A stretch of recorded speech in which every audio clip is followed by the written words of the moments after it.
Welcome to this presentation of Unit EDLL604, Evidence-Based Teaching. My name is Kendall Gerard and I'll be presenting the following action research projects on the development of musical theory skills. For context, we'll be looking at Victoria University Secondary College, spread across junior and senior campuses in the Deer Park and Carnley areas of Melbourne. Current enrolment of about 1,100 students. As these are lower socioeconomic areas, the ISC SEA rating for the school is currently at 30%, the 30th percentile, with 50% of its students within the bottom quarter of the national distribution. A very diverse school environment. 72% of VUS learners are from non-English speaking households, with 1% identifying as Indigenous Australians. The focus group itself is my own 7E music class, a group of 26 students across a rather wide range of academic and musical abilities. Important to note that 5 of these students were already members of the college's concert band program, and shown in blue on the graph here, and then obviously 2 students with specific learning needs as a result of ASD and ADHD cases shown in red. To establish a baseline understanding of their abilities, additional information was drawn from teacher observations across a number of their other subjects. This data was then synthesised to determine the general literacy and numeracy abilities of the students. Previous music assessments and their results were also used to gauge students' current levels and inputted along with attendance statistics here. Results from these previous summative assessments in music were recorded in the following frequency distribution table. And so there's 8 theory-based learning areas shown in blue here, and 4 music performance areas shown in green. This table indicates the number of students that were marked at each achievement level across the 12 learning areas covered in the previous term. And obviously this data was key in informing the project's focus, really. Learning areas for growth, pedagogical model, the research question, obviously the goals for completion as well. So a very important piece of data. Based on these findings, I was able to determine 3 theory-based concepts as the areas of most needed growth for 7E's learning.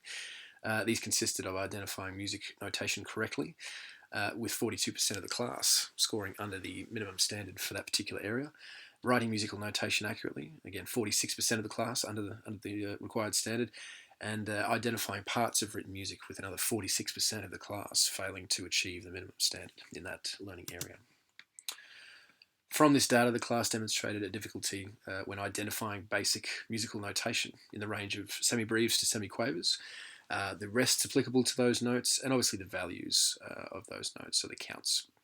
Notation was also poorly presented and or inaccurate when written with notes, and usually either the wrong size or with the wrong features. 7E also indicated difficulty when identifying the parts of written music in questions relating to, say, the treble clef, time signature, and stave and bars and these sorts of parts, symbols in stave notation music.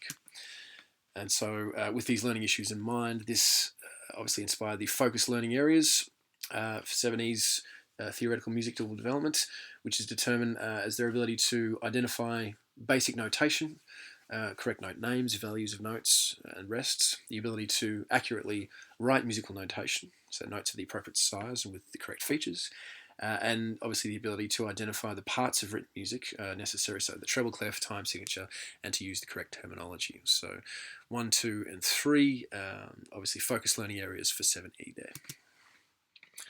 Originally, the goal of the project was to elevate the number of students at the minimum required standard or above, so that's a C grading or higher, to 80% of the class across the 3 focus learning areas. However, this goal was amended in the first few weeks of the project due to the fact that after observing classwork from the students in those initial few weeks, I determined that it was possible that maybe they could be pushed to a further standard and that they were capable of doing so. For this reason, the project goal was then changed to 90%, so a 10% increase, 90% of students at the required standard or above in the 3 before mentioned learning areas. As SMART goals, these objectives were specifically stated, obviously, had quite measurable outcomes, were realistic for 7E, were relevant to their learning needs as a specific class, and was subject to the time allowance of about 7 weeks of the proposed plan for the project. As part of the project's pedagogical model, Vygotsky's zone of proximal development, and more knowledgeable other strategies, Bruner's learning scaffolding theory and Bandura's modelling learning theory were used to assist the students' needs in notational development. These strategies align with Vygotsky's social development theory as part of social constructivism, and look heavily at obviously developing students' abilities through social interactions in the classrooms, very social learning environments. Simply put, the zone of proximal development can be described as the area a step beyond the student's current level of ability that they are able to access through the help of a teacher. It's very individualised, it's very personalised to them. It allows for their experiences and prior knowledge and learning styles in their own personal learning. It should not be established just by simply looking at one particular piece of work or data, but by a series of tasks. The more knowledgeable other is obviously someone who is senior to the student and knows more about this, the subject being learned. So more capable, so a teacher or more capable peer, which obviously they can raise a student's competence through their own zone of proximal development, and that's through potentially providing hints, instructions, and encouragement, so that the learner can sort of internalise the process of executing these tasks on their own later on. Interactions with more knowledgeable others significantly increase the quantity of information that students can absorb, the number of skills, obviously, and the promotion of higher order mental functions. When the teacher assists a student's ability to build upon prior knowledge and internalise new information, providing personalised supports, this is often known as scaffolding, and it's usually based on their own zone of proximal development. So these are temporary aids designed to work in a competency range just beyond the student's current level. And with teachers' sort of assistance, they can achieve this level on their own and sort of move forward in their progress. Commonly used scaffolding strategies are the adaptation and specific sequencing of content, providing cognitive tools, delivering effective feedback, and offering suggestions and subtle guidance. Modelling is a very natural learning process where a teacher can physically demonstrate a concept or a task to a student. Bandura categorises this as observational learning and with three particular forms of learning in particular. Verbal instructional modelling, live modelling, and symbolic modelling, which we'll cover a little bit later in the presentation. The four key steps in the modelling process include the student's ability to obviously pay attention to what's being absorbed, learned, to retain what they have learned, to reproduce what they have observed later on, and to generate the motivation to do so. These selected strategies help to obviously inform the project's research question, which was simply exactly how effective are these social learning supports? So zone of proximal development, more knowledgeable other, scaffolding and modelling in improving students' musical literacy and numeracy skills at the grade 7 level. The methodology for the project was simple, looking at project participants, data used and the samples. Obviously during the project's effectiveness, during the project, the effectiveness of the pedagogical model was measured through both individual student and whole class data as participants in the project, both quantitative and qualitative. This data was drawn from the students' classwork samples, my own observations, and assessments, diagnostic, formative, and summative. These samples consisted of exercise worksheets featuring questions relevant to the project's learning issues. And here is an example of them here. These were obviously developed to sort of build notational skills in the students during the program. These tasks were delivered in combination with scaffolding and modelling supports and relied pretty heavily on repetition, memorisation, and critical thinking skills when working with the STABE notation system. Essential data was collected through class assessments during the 7-week progress. And obviously there was 4 of those in particular. These practice tests helped to inform decisions and changes to the project's delivery, different strategies, identifying problem areas, comparing and contrasting with previous assessment data, and providing invaluable feedback not only to myself but to the students as well.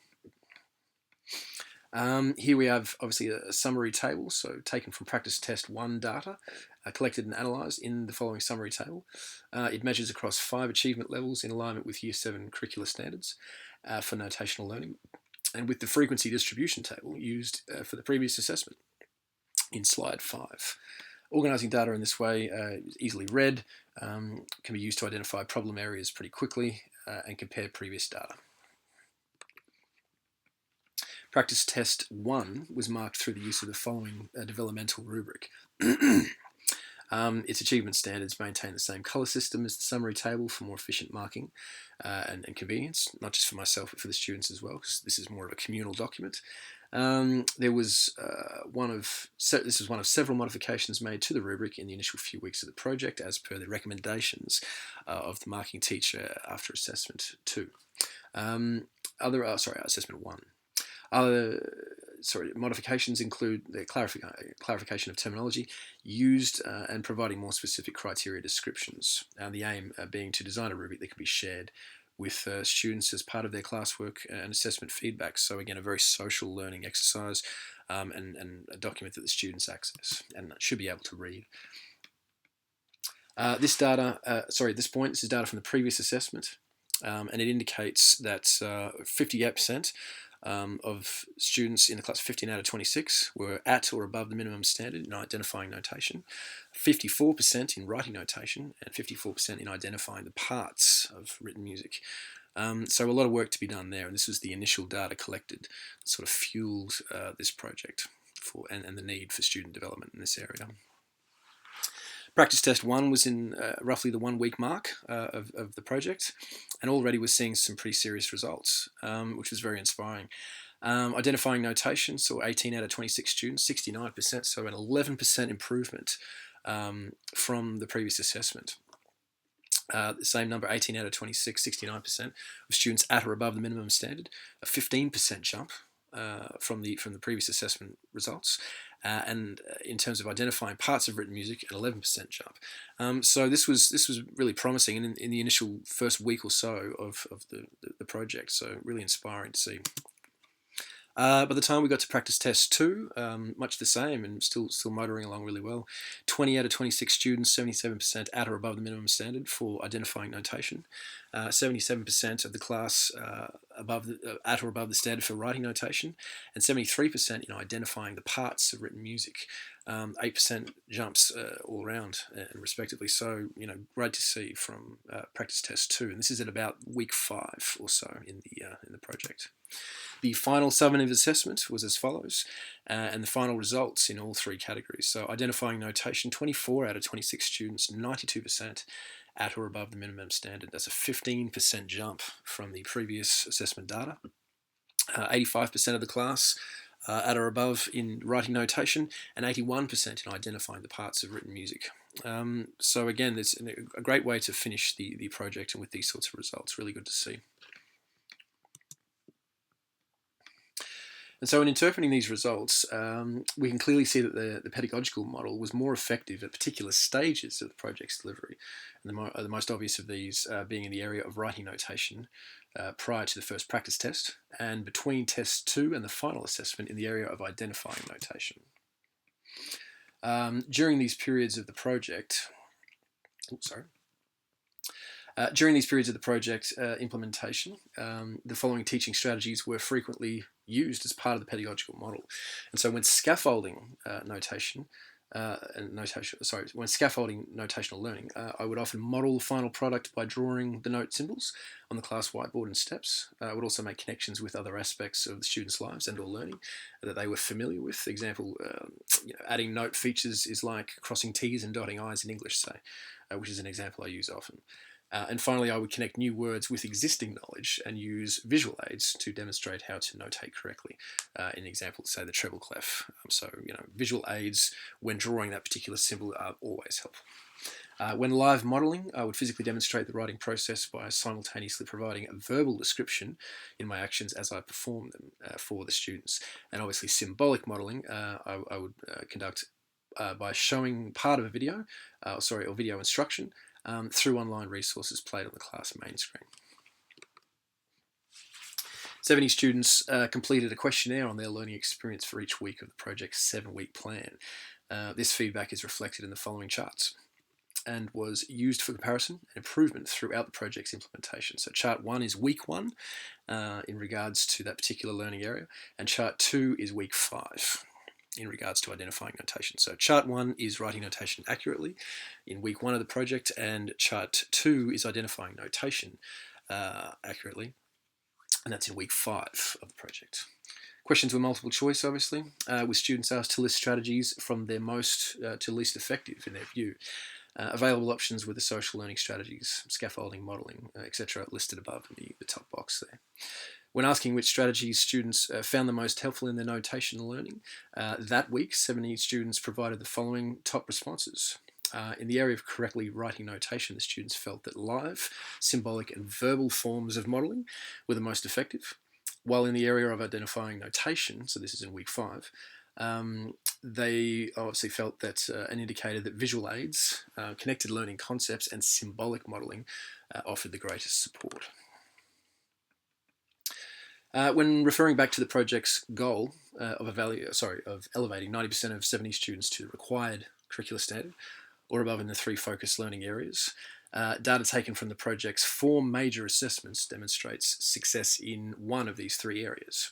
While the overall target was not reached in notation writing accuracy and identifying parts of written music, the results in these areas are still quite significant and a testament to the effectiveness of the pedagogical model in this research project. So a lot to look forward to in the future with this. So 1 out of 3 is not a bad result, all things considered. When addressing the research question, the effectiveness of social learning supports in improving students' musical literacy and numeracy skills at the grade 7 level, the following response reflects the findings of this research project. Social learning strategies were proven to have a significant effect on student development in the areas of musical literacy and numeracy, so musical notation, during the project's delivery. Specific strategies were shown to be more effective at particular stages of the learning process, with instructional modelling, live modelling in particular, approaches and visual aids with the most notable impact on student achievement and results. And of course, the following reference list at the end of the presentation here. That concludes today's presentation. Thank you very much for your time.